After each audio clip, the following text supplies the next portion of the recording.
Ei, gente, tudo bem com vocês? Meu nome é Lívia e no vídeo de hoje nós vamos terminar a resolução da parte de Língua Portuguesa e Literatura do processo seletivo do Cefet 2022. Bom, eu espero que vocês gostem, pois dá para tirar bastante proveito dessas questões para estudar para outros vestibulares e outros processos seletivos. Desde já se inscreva no canal, curta esse vídeo, comente o que acharam das questões e compartilhem. Esse vídeo demorou, mas saiu, e parabéns a todos que fizeram a prova. Vamos começar? Bom, gente, vamos começar hoje com a questão 17. Há um texto, né? O 6 e o 9 e o culto à ignorância. O mais valioso que aprendi em um curso de ciências humanas nem foi a existência e o respeito às formas de ver, mas justamente o ato de problematizá-las. Entender que tudo o que temos é resultado de processos históricos mais ou menos longos e que tudo o que temos, portanto, tem um referencial e só pode ser apreendido com alguma clareza a partir dele.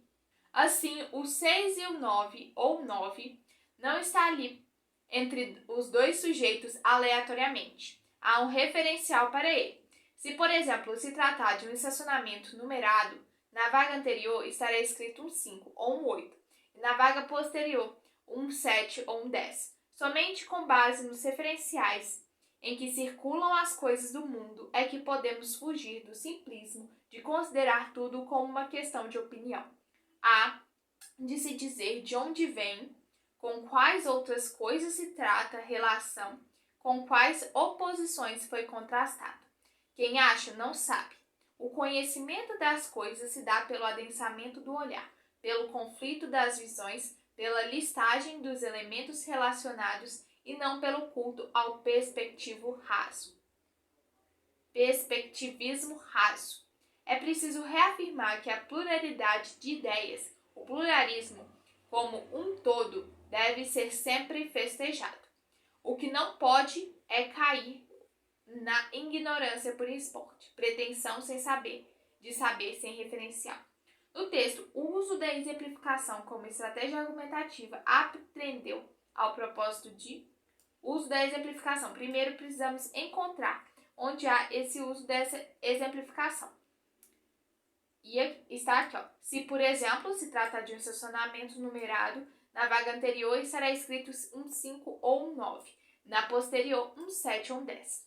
Somente com base nos referenciais em que circulam as coisas do mundo é que podemos fugir do simplismo de considerar que tudo é uma questão de opinião. Então, o texto fala sobre o conhecimento através de um referencial para entendermos e fundamentarmos uma opinião. Como se diz aqui nessa parte, o conhecimento das coisas se dá pelo adensamento do olhar, pelo conflito das visões, pela listagem dos elementos relacionados, e não ao perspectivismo raso. Quem acha não sabe. Para fundamentar uma opinião, é necessário termos um conhecimento dessa ideia. E não podemos sermos ignorantes, a ponto de não considerar essa opinião. Assim, esse uso da exemplificação atendeu ao propósito de, letra A, simplificar a tese do direito à opinião própria. Claro, devemos ter opinião própria com base em referenciais que expressam a clareza de nossas ideias. Só que a exemplificação não tem este propósito, contestar a necessidade do pluralismo de visões de mundo. Pelo contrário, é preciso reafirmar que a pluralidade de ideias, o pluralismo como um todo, deve ser sempre festejado. O que não se pode é cair na ignorância por esporte. Pretensão de saber sem referencial. Então, é aquilo de você querer saber, mas você não tem toda aquela bagagem cultural, podemos dizer assim, que explica aquela sua opinião. É necessário ter um conhecimento, ter uma base para fundamentar uma opinião. Letra C. Comprovar a importância do conhecimento na defesa de uma ideia. Com certeza, é a letra C. Bom? Letra D. Criticar a existência de diferentes modos de ver as questões sociais? Não, a crítica é o culto à ignorância e não aos diferentes modos e as diferentes opiniões que deve-se ter, né? Sempre. Mais uma vez, falamos de pluralidade de ideias, que deve ser um todo sempre festejado, como se diz o texto. Tá bom? Questão 18. Como o Brasil lida hoje com o passado da escravidão? Há um resíduo de preconceito que está se manifestando hoje de forma mais explícita do que no passado. No texto, a ideia defendida é de que, então este texto aborda o tema, né? Então esse texto aborda o tema de como o Brasil lida com o passado da escravidão. Queremos saber qual é a ideia defendida no fragmento de entrevista com Laurentino Gomes. Os brasileiros criaram mitos a respeito da escravidão, até mesmo para mascarar a importância do tema na nossa história. Tem essa lenda de que o Brasil é uma democracia racial, de que nossa escravidão foi patriarcal, benévola. Ao fazer a pesquisa, você percebe que a escravidão foi tão violenta quanto qualquer outro lugar onde houve cativeiro. O Brasil é uma sociedade de castas, e essa estrutura e hierarquização por classes é fruto deste processo. O legado da escravidão precisa ser combatido no Brasil, disse Laurentino.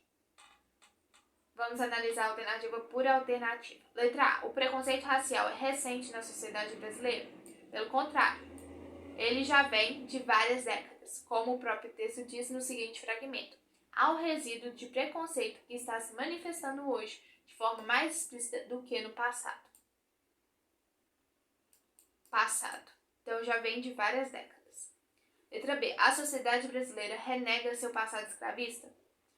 Sim, os brasileiros criaram mitos a respeito da escravidão, até mesmo para mascarar a importância do tema na nossa sociedade.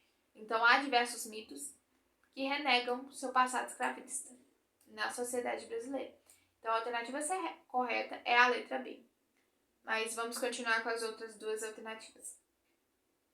A escravidão foi patriarcal e benévola. Tem essa lenda de que o Brasil é uma democracia racial, que nossa escravidão foi patriarcal e benévola. Essa lenda, então isso é um mito. Consequentemente, a alternativa C está errada, assim como a D. Há essa lenda que o Brasil é uma democracia racial. É um mito também. Então, a alternativa D também está errada. A alternativa correta para essa questão é a letra B de bola. Questão 19. Fragmento do livro Clara dos Anjos, de Lima Barreto. Considere as seguintes afirmações sobre as formas linguísticas sublinhadas no fragmento. Chefiava os protestantes um americano. Homem tenaz e cheio de uma eloquência bíblica, a que devia ser magnífica em inglês, mas que no seu duvidoso português se tornava simplesmente pitoresca. Era Chase Quick, ou Quick Chase. Daquela raça curiosa de Yankees, fundadores de novas seitas cristãs. De quando em quando, um cidadão protestante dessa raça, que deseja a felicidade de nós outros na terra e no céu, à luz de uma sua interpretação de um ou mais versículos da Bíblia, funda uma novíssima seita.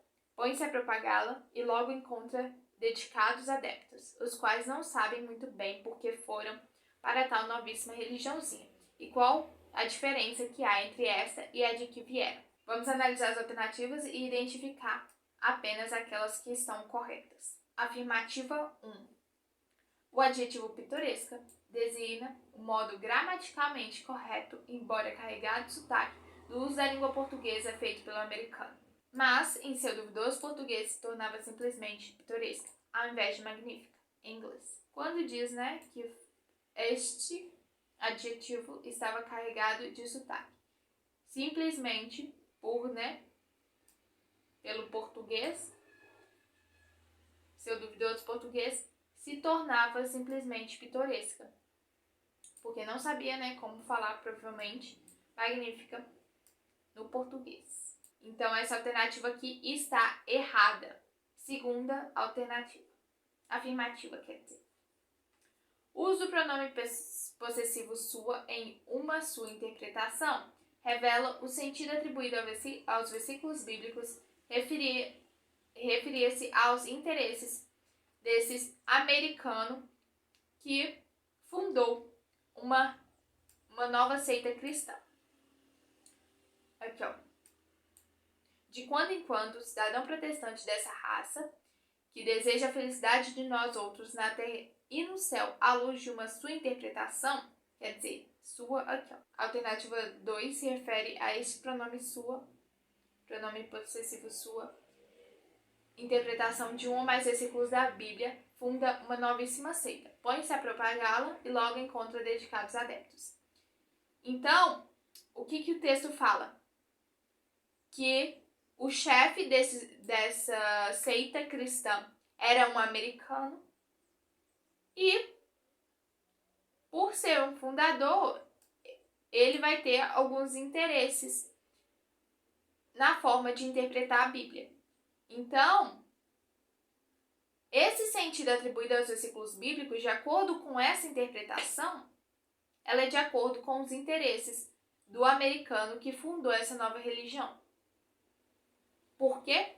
Porque sempre quando funda, por exemplo, essa criação de religião, é uma forma de expressar a sua opinião, seu ver dos versículos da Bíblia. E ele é um fundador, né, dessa religião. Então tem que ser de acordo com seus interesses. E nunca contra, né? Claro. Por isso, essa afirmativa 2 está correta. Afirmativa 3. O pronome oblíquo átomo, a, em propagá-la, se refere ao substantivo Bíblia. Sua interpretação de um ou mais versículos da Bíblia. Funda uma novíssima seita. Põe-se a propagá-la. Então, propagá-la, propagar o quê? A novíssima seita. E não propagar a Bíblia. Refere-se à novíssima seita. E a afirmativa 4. O uso do diminutivo em religiãozinha exprime uma ironia do narrador que critica a criação de inúmeras religiões como forma de manipular o povo, os quais não sabem muito e logo encontra dedicados adeptos, os quais não sabem muito bem porque foram para tal novíssima religiãozinha e qual a diferença que há entre esta e de que vieram. Sim, o narrador, ele faz uma crítica a tantas religiões que possuem, né, que querem manipular o povo graças aos interesses de seus fundadores, como, por exemplo, este americano. Tanto é que aqui depois ele cita. E qual a diferença entre essa e a de que vieram? Muitos adeptos não sabem qual é a diferença entre a religião que estavam e a que se encontram agora. Então eles foram manipulados nessas novas ideias. Portanto, a afirmativa 4 está correta. Assim, a número 2 e a número 4 estão corretas. Letra C. Tá bom? Vamos passar para a próxima. Questão 20. Aula sobre meme? Sei. Aqui, né, já é um próprio meme. Neste meme, o emprego da forma verbal sei se associa a outros recursos expressivos utilizados na composição textual, né, com o objetivo de sugerir.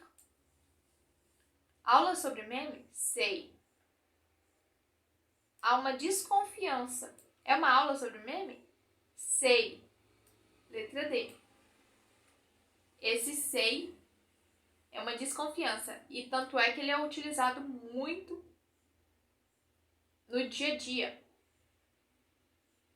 Uma desconfiança que a outra pessoa tem sobre o que foi sugerido anteriormente. Por isso, a alternativa correta da questão 20 é a letra D. E com isto, finalizamos essa parte da prova. Bom, Então eu espero que tenham gostado. Se gostaram, já curta esse vídeo, comentem e compartilhem o que acharam da prova. E é isso.